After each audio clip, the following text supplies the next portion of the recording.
The movie opens by showing a mother who, after losing her husband, made her son the only support of her life. But one day, her son's friend suddenly arrived at her house without informing anyone. The mother was wearing only a nightgown. She got nervous and hurriedly tried to cover herself. The boy was Dylan, her son's closest friend. Apologizing, he was about to leave, but the mother stopped him and asked, "Would you like some coffee?" Only a few moments had passed when her son came home as well. As if Dylan wanted to quickly handle the situation, he smiled and said, "We'll have coffee some other time," and suddenly hugged the mother. In that moment, the mother completely froze. Something happened that day that stirred something inside her. But this was not just a coincidence. It was part of a bigger plan. The next day, when Sharon opened her eyes, a wave of sadness filled her heart. Her husband Mark was no longer in this world. Fate had taken him away. Mark was a famous writer, and people were crazy about his writing. But a few weeks earlier, one night when he went out for a walk, someone stabbed him. He didn't survive. After that day, all the responsibility of the house and her son fell on Sharon's shoulders. She got herself ready and then went to wake up her son, Anthony. His father's death had affected him the most. So much that he had stopped going to school. Every day, Sharon tried to convince him, and finally, that morning, he agreed. Anthony started getting ready for school, and Sharon also began preparing to leave for work. But as soon as she opened the door, she stopped after seeing what was in front of her. Someone was standing in her yard. It was Detective Behrens. Behrens was Sharon's school-time friend, and by coincidence, he had become the lead investigator on this case. Deep down, he liked Sharon. Sharon knew this too, but neither of them ever spoke about it. At that moment, their entire focus was only on Mark's murder case. At college, the day was not easy for Anthony. He had come back after a long time. He checked his locker for his books, but instead of books, he found torn papers. Nearby, a boy named Brent came up to him and started making fun of him. When Anthony protested, Brent started fighting with him. Just then, Dylan arrived and asked, "Is there a problem?" Dylan was new to the college, but he had seen everything with his own eyes. As soon as Dylan appeared, Brent backed off a little. Without saying anything, Dylan stood by Anthony. After that, Dylan went over to the girls standing nearby.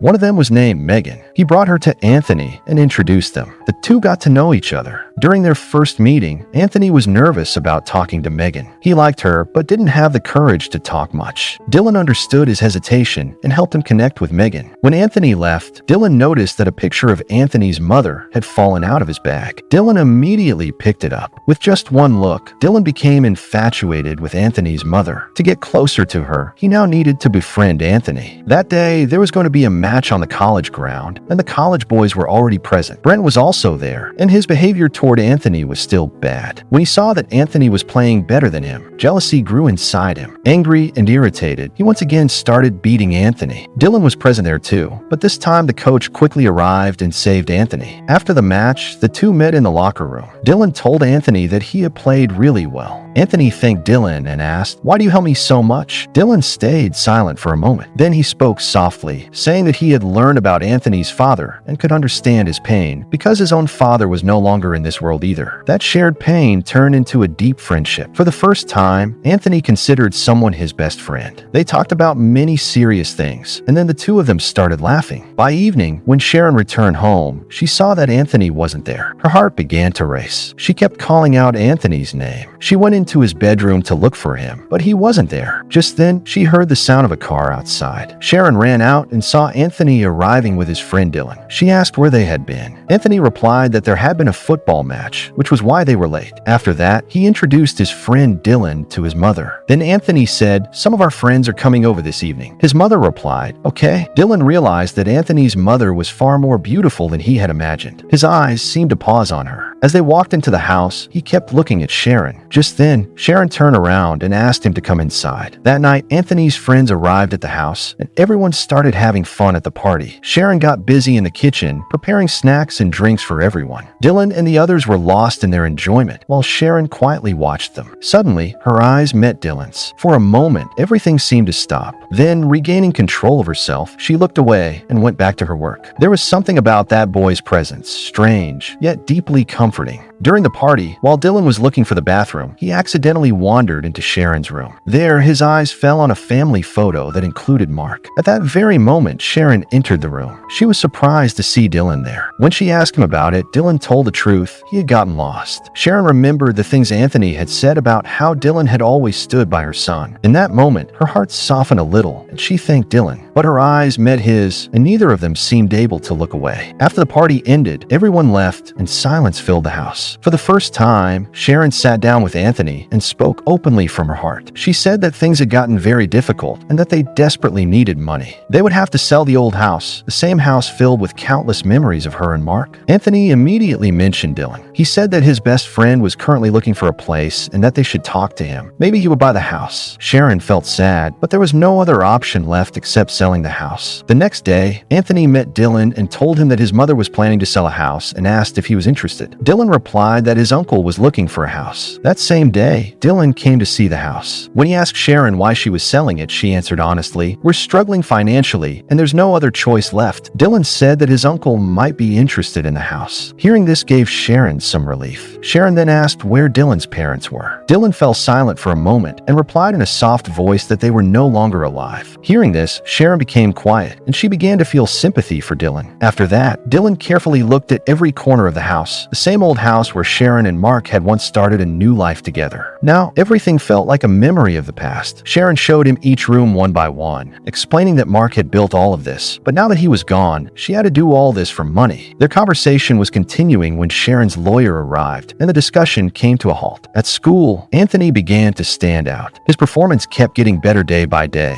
and everyone started noticing him. But there was one person who couldn't stand it, Brent. The jealousy was clearly visible on his face. After a match, Brent went into the locker room with the intention of damaging Anthony's belongings. But luck was on Anthony's side. Dylan had already locked his locker. Just then, Dylan grabbed Brent's hand. Without getting into a fight, he gave him a clear warning: stay away. Next time, this won't be tolerated. The next morning, Sharon was busy on her phone. When she came out wearing a loose nightgown, Dylan was already there. Seeing him, she hesitated and quickly adjusted her clothes. Dylan apologized, but Sharon said it was fine. He had come to pick up Anthony. Just then, Anthony arrived, and the two of them left together. Sharon's troubles didn't seem to be ending. Her real estate job was falling apart badly. Stress kept increasing, and now she had started receiving strange emails and letters, threatening messages that hinted at old secrets. She had received such messages before. She felt scared but stayed quiet. Her assistant, Katie, advised her to talk to Detective Behrens, but Sharon hesitated. She didn't want to pull Behrens into her personal problems. At school, Dylan kept motivating Anthony to move forward with Megan. Anthony liked her but couldn't gather the courage to talk to her. Seeing Anthony's hesitation, Dylan spoke to Megan himself and set up a plan for both of them. Anthony told his mother that he was going on a date with Megan. Hearing this made Sharon happy. That night, Dylan arrived at the house with Megan so that he could give his car to Anthony and stay back with Sharon. And that's exactly what happened. That night, Anthony drove Dylan's car for the first time. Dylan stayed back at the house. Now, only Dylan and Sharon were at home. They sat together and, without realizing it, began sharing their feelings. Sharon spoke about things she hadn't told anyone in years. Even though her marriage with Mark had looked strong from the outside, it never had the emotional closeness she had hoped for. There had always been an emptiness inside her, which she had buried deep. Their conversation felt like it was easing unspoken pain on both sides. As the night grew deeper, Anthony and Megan were out enjoying a memorable evening. They were happy, laughing, and the distance between them slowly began to fade. Back at the house, there was an unusual silence. Sharon went into the bathroom to shower and wash away the day's exhaustion. Dylan was sitting outside, but in that quiet atmosphere, something felt different. Sharon sensed his presence and gently spoke up. That night, everything seemed suspended in time. Emotions that had never been expressed before rose to the surface, a silent connection, an unspoken feeling. Something happened that had never happened before, and in many ways, that night changed the boundaries between them. Sometime later, when Anthony returned home, everything felt a little strange to him. The house was unusually quiet. He called out to Dylan. Dylan came forward, and Anthony sensed something, like something in the air had changed, something that hadn't been there before. Days passed, and everything started to look normal again. But the reality was very different. Dylan was always seen wearing good clothes, smart and confident. Yet the place where he lived was extremely simple and modest. That's when it was revealed that all the letters Sharon had been receiving so far had actually been sent by Dylan himself. At school, Brent stopped Megan and warned her, "Don't trust Dylan. There's something wrong with him." Megan took his words lightly, but Brent didn't stop there. He went straight to Dylan and said, "I know everything about you, and soon I'll tell everyone." Dylan didn't reply, but the restlessness in his eyes was obvious. He knew he was running out of time. He quickly began planning his next move, a dangerous game in which he also involved Anthony. A few days later, while playing on the school playground, Dylan deliberately injured his own hand and, as planned, friend blamed Brent for it. Without thinking twice, Anthony trusted Dylan's words and gave his statement in his favor. A report was filed at the school and with the police. Taking the case seriously, Detective Behrens himself came to the school. All the evidence appeared to point against Brent. Soon, Behrens called Sharon and informed her that Brent had been suspended and later expelled from the school. When Sharon reached the school, she asked Anthony if Brent had really been troubling him. Anthony nodded in agreement. Unaware of the truth, Sharon left the school with Anthony. Just then, the detective arrived again and questioned Anthony once more. Anthony got angry, but still didn't say anything and went home. When he reached home, Anthony confronted his mother and asked, "Tell me the truth, Mom. Do you have something going on with the detective?" Sharon got angry and snapped back, saying it was nonsense. Anthony walked away. That same evening, a message came from Dylan, asking Sharon to meet him at the old house. Sharon was emotionally conflicted, but she still went. Once again, the closeness between them grew.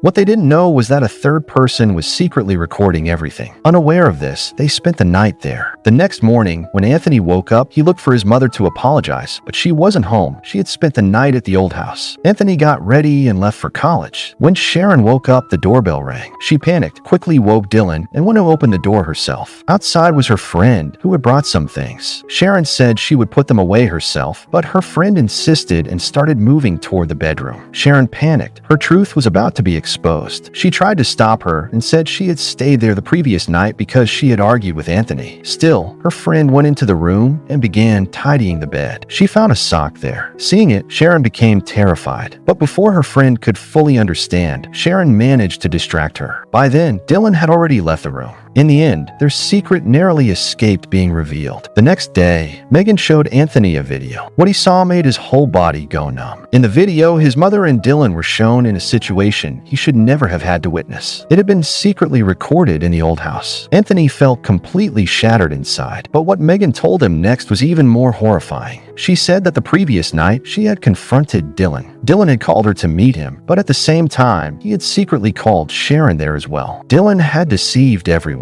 And the most shocking revelation of all, Dylan wasn't even his real name. Hearing this, Anthony fell silent. In that moment, his entire world collapsed. After college ended, Megan stepped outside and ran into Dylan. Calm, confident, and sharp, Dylan noticed Megan had something on her phone. He realized she had recorded a video of him and Anthony's mother. Instead of confronting her aggressively, he let her go, quietly planning his next move. Meanwhile, Sharon received a shock. The video of her and Dylan had gone viral online. Humiliated and emotionally shaken, she also received a message from Dylan asking her to meet him at the old house. Something fell off. Before leaving, she called Detective Behrens and told him everything, that Dylan was behind all of this and she was going to meet him. When Sharon arrived, Dylan was already there. Calm but serious, he revealed his true identity. He was the son of a man Sharon had once been close to. Years ago, when Sharon left that man, he had been heartbroken. Dylan had carried that pain for years. With honesty and determination, he admitted to being behind some of the struggles Sharon and her family had faced. At that moment, Dylan tried to intimidate Sharon, saying he could control the situation. Sharon stayed strong, clever, and brave. Using her quick thinking, she turned the situation around and escaped. Detective Behrens arrived and helped Sharon safely leave. Dylan had previously revealed that Anthony and Megan were tied up somewhere nearby. Anthony and Megan were in a tricky situation, unable to move, feeling the tension of the moment. Sharon, with a detective, quickly identified where they were and set off to help. Dylan attempted to stop them, but Anthony and Megan stayed calm and smart, helping each other and avoiding danger. With teamwork and courage, they reunited safely with Sharon and Detective Behrens. That night, after the crisis, Sharon and Dylan had a long conversation. Sharon opened up about her past, her marriage with Mark, the struggles she had faced, and the empty feelings she had hidden for years. Dylan listened, and together they began to process the pain and tension. Meanwhile, Anthony and Megan spent time together, laughing, talking, and growing closer. The house that had once been full of difficult memories now felt like a place of hope and new beginnings. Sharon forgave herself for the past and found support in Detective Behrens, who had always been there for her. She realized that even when life feels unfair and full of betrayal, it can also lead to a fresh start. In the final scene, Sharon holds Detective Behrens' hand. Everything appears calm and normal, but the story hints that new adventures and challenges may be ahead.